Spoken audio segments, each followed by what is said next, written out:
Jamsin Entertainment. Hello again! Yeah, you're probably wondering, how did he get back to the mountains? Just saw Incredible Hulk, that was in his room. Magic. Living my imagination. Welcome back to Prep Work, Thor edition. Gonna go over Thor, and then Thor the Dark World. All in prep work for Captain America Civil War. Still the Freedom Edition. The movie starts out giving you the basic premise that sets everything in motion. Centuries ago, Odin fights the Ice King Loki because the Ice King is wreaking havoc across the 9 realms, which is 9 worlds within the universe. Odin and his army of Asgardians defeat the Ice Giants, and the Ice Giants have this relic. I guess it turns everything to ice, and that was their goal, to make everything so that they can inhabit it and no one else can. So Odin defeats them, takes a relic, and puts it in their secured vault. And it fast forwards to him telling the story to a young Thor and young Loki, and then it fast forwards again to Thor, who is going to be crowned king, or more like a preparation to be crowned king. And that gets interrupted by ice giants that try and come back and steal the relic. Now, here on out, I'm going to give a spoiler alert, just like always, except I know I didn't do it for Captain America, but I put a spoiler alert in there anyway, so spoiler alert. Spoiler alert! You've been warned. Now, it's a mystery to the Asgardians as how the Ice Giants got in the vault, especially past the Guardian of the Gate, Andal. He sees and hears everything, and this time enemies got past his watch, which he's probably been watching for 1,000 years or more. He guards the gate called the Bifrost, but they didn't come in that way. No one knows how, except for one person, which you find out later to be Loki. He told them about it as a prank to interrupt Thor's ceremony. But it goes deeper than that, because Thor sees it as a threat to their borders, which it is a threat, even though Odin says, leave it alone, they're done, they're over with. These few paid with their lives, no need to pursue it. But Thor's being headstrong and full of himself. It's like, no, I must defend our borders. And he takes him and his small squad of friends that go to Jotunheim, and they teach the Jotuns a lesson. That's their actual name, not Ice Giants, but Jotuns. They get stopped by King Laufey, who says, turn back, boy, or else you will get what you want, which is war, and you will lose. And Thor's like, nope, we beat you once, we'll beat you again, and I'll beat you single-handedly if I have to. Good, well, because he's Thor. He's got Mjolnir, the power of lightning. That's what he thinks he can defeat everyone with. So there is a nice, huge battle that takes place on Jotunheim, all because of Thor's reckless ambition, and it gets slightly out of hand. And within the battle, you find out something about Loki. Now, the Ice Giants, if they touch someone that's not an Ice Giant, they give them frostbite, or they can freeze them to the point where they just shatter like glass. Well, one of them grabs Loki, and Loki's not affected.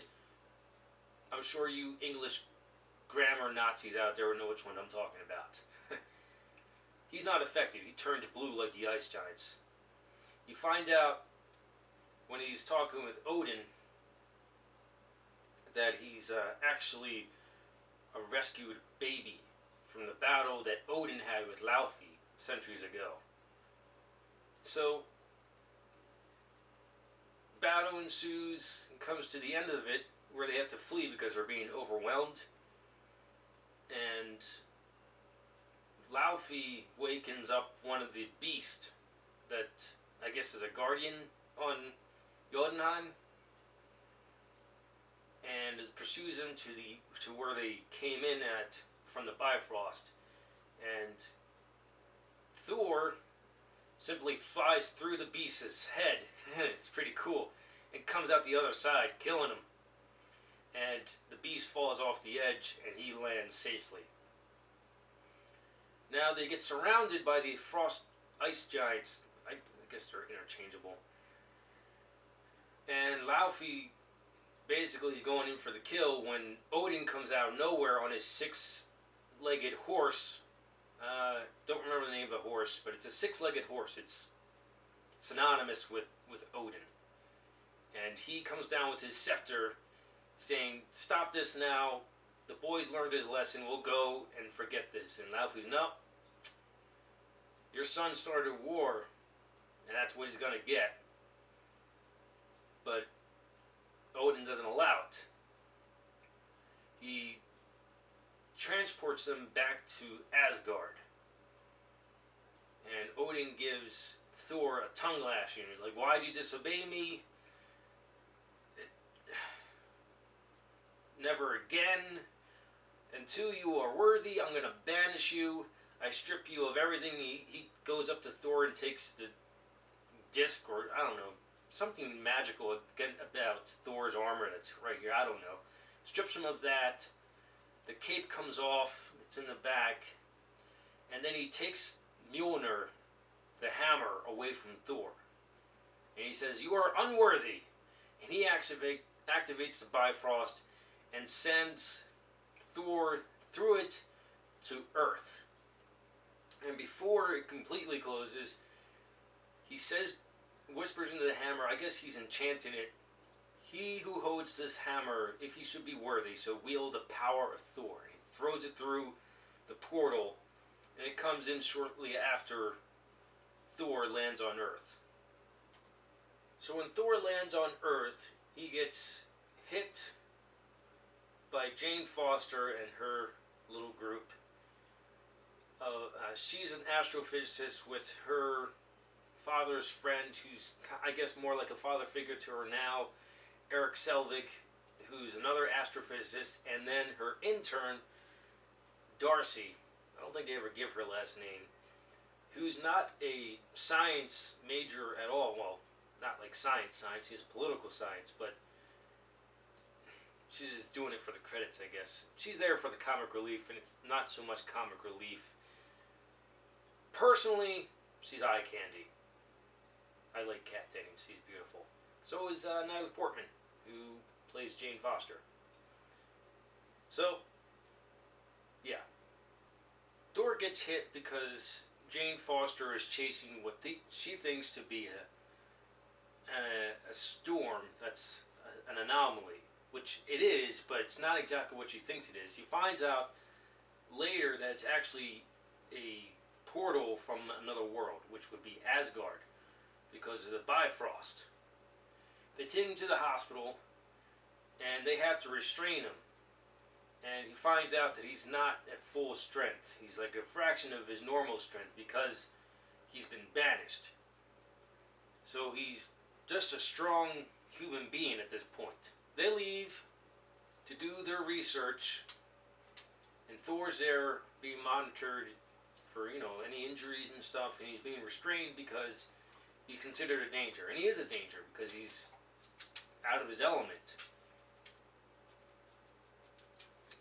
In the meantime, S.H.I.E.L.D. comes by and takes all of Jane Foster's equipment, all of her notes, all of her backups,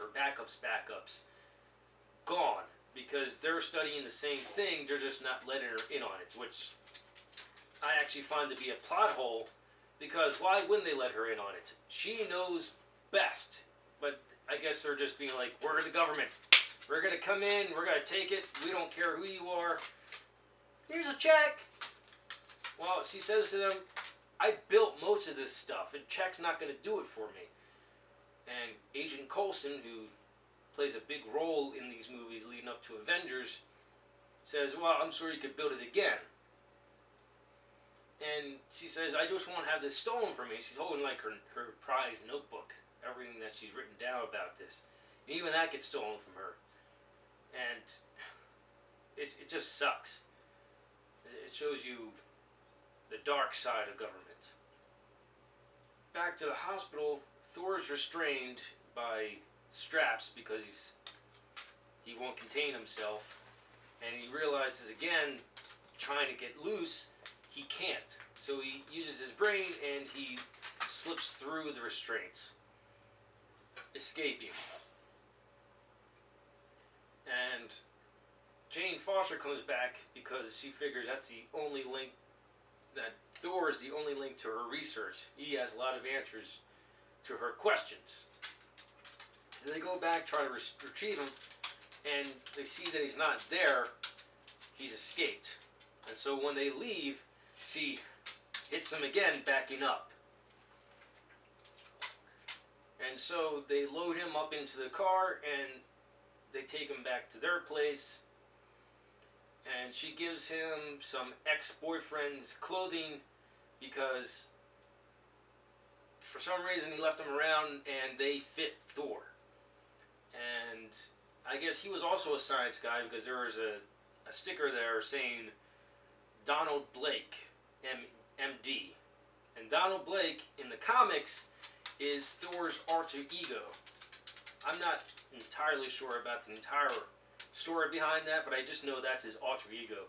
And they bring it into Thor, which is nice. They put comic aspects in there, along with the actual Norse mythology, which is really awesome. They go to a diner where they get food, and Thor overhears about this crash site, which the residents were saying was a satellite because that's what S.H.I.E.L.D. told them. But Thor knows better, and he asks where it is, and they say 50 miles west. And he starts heading that way. Jane stops him, and she takes him the rest of the way. Get there to find out that S.H.I.E.L.D. set up a small city for the research because it's Thor's hammer. The only person that can move it is someone worthy enough to wield it.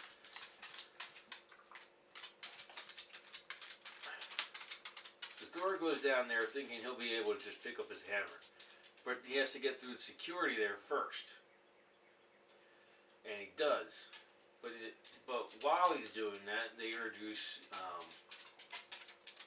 Hawkeye. Coulson says, "I need someone up high to take out Thor." Well, he doesn't know he's Thor, but he needs someone up high to take him out. So Barton answers the call, takes his bow, and gets to a high point via crane. And he's about to take him out, and Atton says, I'm starting to root for this guy because he's beating the bejesus out of our guys. And Coulson sees Thor near the hammer and he says, no, wait, I want to see what happens. Because he's not sure if, he probably has a feeling that it's Thor and he wants to see it. Nothing happens because Thor is still unworthy. He's still finding himself, and he gets captured by S.H.I.E.L.D. Coulson interrogates him a little bit.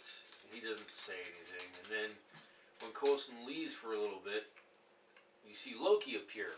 Loki says, Odin has died in your absence. Mother doesn't want you back. The realm doesn't want you back. And part of their agreement with the ice giants is that you are permanently exiled. And Thor, he's heartbroken over that. And you see like everything come into focus for him. And he actually thanks Loki for telling him, and so because he realizes now how much of a big mistake that he made. And Loki leaves, being the new king of Asgard. But Loki's not satisfied with that. Loki sends down the Guardian of the Vault. It's this big mechanical beast that its face opens up and heat comes out of its eyes, or its face. So that comes and terrorizes a small town that Thor's in. And it's up to Thor to take it out. But he can't, because he's still mortal Thor. His friends get help from Andal to come down to Earth, which at the time is committing treason because Loki said no one's allowed to go to Earth, no one's allowed to bring Thor back. So they disobey him and they go down to help Thor. And they keep it at bay, the Guardian, until Thor becomes Thor again, and Mjolnir comes back to Thor, and he gets his armor, and he's Thor again. No longer wimpy Donald Blake. And he, gives the thing a beating of its life. Wins, because he's Thor. So Thor goes back,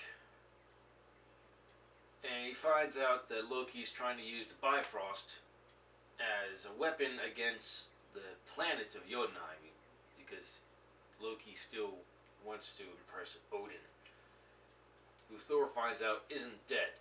So he's pissed at Loki.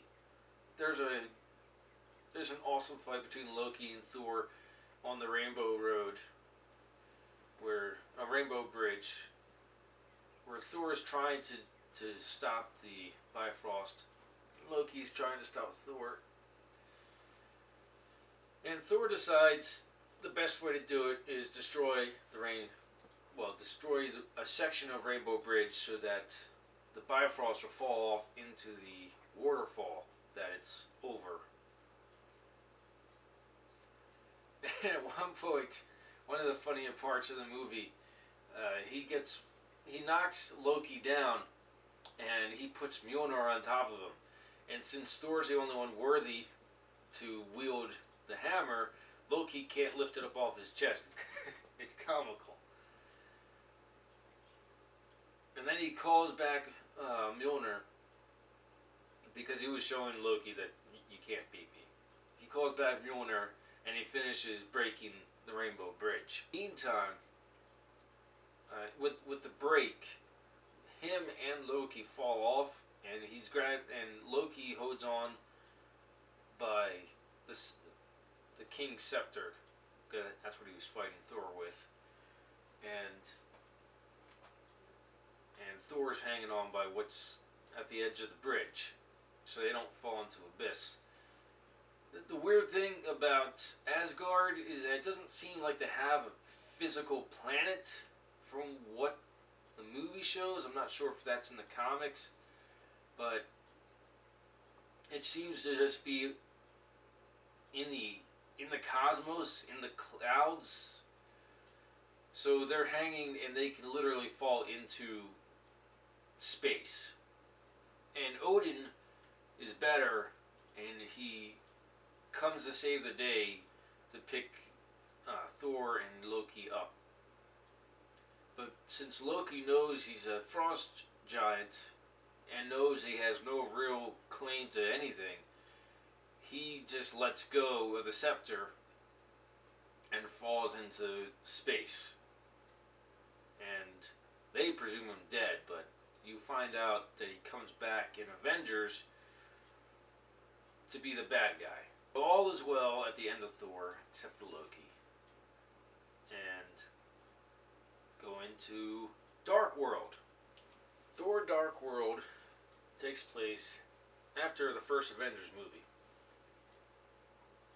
But it is a direct sequel of Thor. Opens up with taking Loki to Odin, because he's a prisoner of Asgard now because of his crimes committed on Earth for causing war, murder, and trying to rule a planet that he had no right to rule. Odin puts him in prison for eternity. Now, since this is a spoiler, I have a theory. So, Bor fights Malekith millennia ago to stop him from taking. Well, it comes back. The universe gains light, and then Malekith wants to take it back to darkness, and Bor stops him from doing that. The way Malekith wants to do that is that he created this thing called the Ether. This is where it's kind of like Lord of the Rings. Malekith would be Sauron, and he can only control the ring, and he knows where the ring is, and the ring wants to get back to him. The Ether is exactly the same way. Malekith made it. Malekith knows where it is when it's being used, and the Ether wants to get back to him. So this is kind of like Lord of the Rings, just summed up in one movie instead of three. Malekith is presumed dead after the glorious battle that Bor had, and in the legends and in the stories, the Ether is said to be destroyed, but Bor actually buries it somewhere where no one finds it. Well, you wouldn't have a movie if it didn't get found. Enter Jane Foster. She finds out about anomalies. She's in London, and there's anomalies in this one ghetto, deserted area. The physics are all off. The gravity's not working. When you toss something into the air, it'll disappear and reappear, and sometimes it won't reappear. And she has this monitor where she's checking out the place, and she gets sucked into another world. The reason why everything is going haywire is this thing called the convergence. The 9 realms, which are 9 worlds, come into alignment like every 5,000 years or so. And that's when Malekith can come and try and take the universe back to darkness. So that's how he comes back.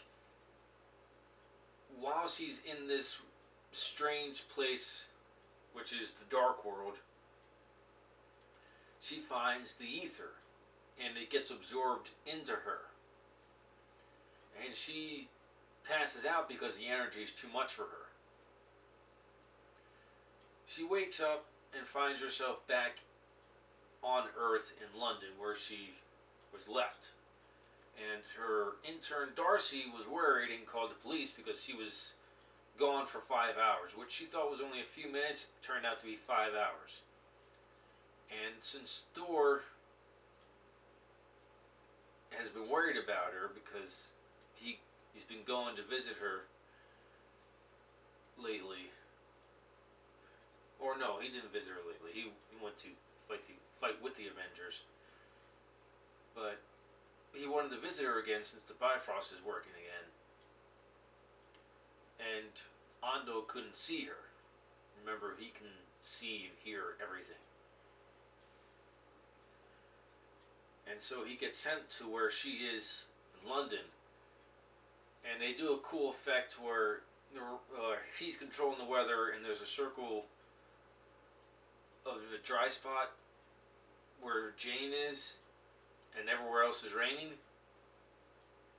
And then when she moves, the dry spot moves. It's just a little humor there. And he was worried about her, and he takes her to Asgard. Because when the police are there, they try to arrest them for trespassing, and the police grab her arm, and a surge of energy comes out of her. And Thor's like, this isn't good, I gotta take it back. And she gets examined by the Asgardian doctors to find out that the Ether is inside of her. And Odin tells them the short story of the Dark Elves and how this must be taken care of. Thor has an idea of taking Jane tricking Malekith so that when he extracts the ether, he can destroy it with his lightning. And Odin says, nope, I will battle him. We beat him before, we'll beat him again, and that's what we're going to do. Odin seems to be kind of out of place.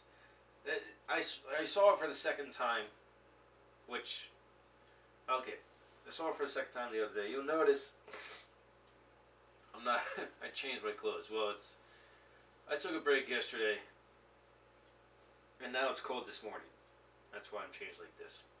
The Dark Elves invade Asgard because the second in command of Malekith becomes this demon type thing before he gets imprisoned. Well, imprisoned, he wanted to be imprisoned in Asgard. And so he becomes a demon in the prison, and he releases everyone but Loki. But Loki still helps him out, tells him where to go. And Asgard gets attacked by the Dark Elves. And within that attack, because they're going after Jane, who has the ether, Frida, Thor's mother, is protecting Jane. And she's bad. She fights off Malekith and like really gives him a run for his money. But the second in command is there, who's become a demon, and thwarts her off and holds her by the throat with a sword at her back. And then Malekith is asking, "Where's the ether?" And he says, "I won't tell you." And Malekith, "I believe you." And the second in command kills her. And Thor sees it and throws lightning at Malekith. And the second in command flees with Malekith on one of their space fighters. He's back to where he's with Loki. He says, "I know you want vengeance. You will have vengeance, so long as you help me. But know this, I do not trust you anymore. So if you betray me, I will kill you." And they break out, and Thor's friends help him break out. And they have a running joke where they keep on telling him, "If you betray Thor, I'm going to kill you." And Loki's like, "Apparently there will be a line." After the breakout, they go to the throne room that was destroyed because one of the Dark Elves' space fighters crashed into it. Thor steals it with Loki and Jane, and they have a lot of funny brotherly banter between the two of them in the entire scene where they escape. Yeah, one of the things is, "Yeah, let's steal the most obvious thing." And Thor's like, "Shut up." They escape past the Rainbow Bridge onto a sailboat or something. It flies. I don't know what to call it. Gondola. And he tells Loki, "Okay, now you take control." The reason why he took Loki, because he knew he wouldn't get off by the Bifrost. But Loki knows the secret passage off. And they do that. They make it to the Dark World. Malekith is there. They bring the ether to Malekith. And Thor had Loki in handcuffs, but he took them off. And Loki stabs Thor. Which the first time I watched it, I was like, wow. Well, I guess I shouldn't be too surprised, but damn. And he brings him to Malekith with Jane and says, "Here's the ether. And I just want a seat next by you to see Asgard burn." Because Loki's just vengeful at this point. He's very spiteful and vengeful. And Thor tries to call Mjolnir over, and Loki chops off Thor's hand, which was a shocker. I didn't see that one coming. But at one point, there's a bait and switch, and Thor's fine. Loki was using his magic for illusions, and they trick Malekith and Thor tries to destroy the ether with the lightning, which doesn't work. There's an awesome battle on the Dark World where he tries to kill Malekith, but it doesn't work, as usual. Malekith escapes. The right-hand man is left there to fight them because he's still an uber demon. And at one point, Loki stabs it through the back because he has Thor. He's beating the bejesus out of Thor. Which some would argue shouldn't happen, but hey, didn't write the script. And so Thor faces the demon, and the demon grabs him and impales him on the sword that he's already stabbed with. Loki has another trick up his sleeve. The Dark Elves have these grenades that create black holes, and he tosses it at the demon, and it gets consumed. And after that, Thor rushes over to Loki because Loki is dying. Or at least you think he's dying. So, in a pit of rage, he basically says he's going to avenge him. And he goes back to Earth because that's where Malekith went. Apparently that's where the convergence has to be done. So Malekith goes to Earth. And with Jane's team, they have these devices that actually can control the anomalies that are happening because of the convergence. And they use that to their advantage when they're fighting Malekith's army and trying to prevent Malekith from bringing the Dark World on. And that's an awesome battle. They obviously stop Malekith. It's pretty funny how he dies because he gets thrown into the ship and he gets transported to the Dark World. And a part of the ship, it's stuck in the ground. And these are kind of like large, they look like large T's, at least this one does. And since he's at the base, what's left of it starts crashing down, and Thor's injured. And Jane tries to help Thor. It doesn't work, but Eric, her fellow physicist, has a device, and there's one near the ship, and so he activates it, and that gets into the Dark World as well, crashing on Malekith. So Earth is saved, the universe is saved, and Thor goes to Odin and says, "I don't want to be king. I want to be with Jane."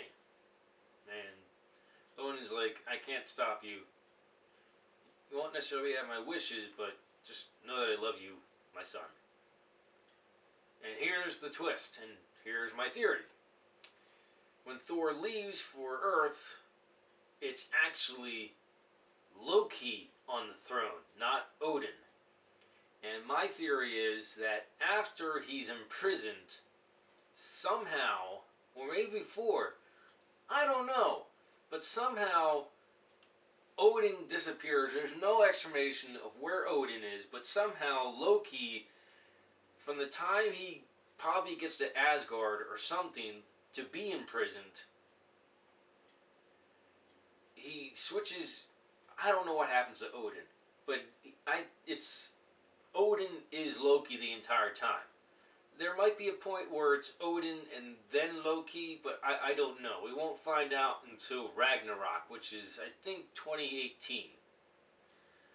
But I was not expecting that. That was a great ending to an even better movie than Thor. Yeah, Dark World is freaking awesome. You get to see more comic book stuff. You get to see Thor do more Thor things. I love Dark World. It was just freaking awesome. Visually awesome. Battles awesome. And it was funnier too. There's a lot of corny humor in the first one. This concludes prep work for Civil War. Wait next time for Ant-Man. I can't wait to see that. If you like what you saw, like it. If you think other people will like it, share it. If you really liked it, hit the subscribe button and stay tuned. Live your imagination.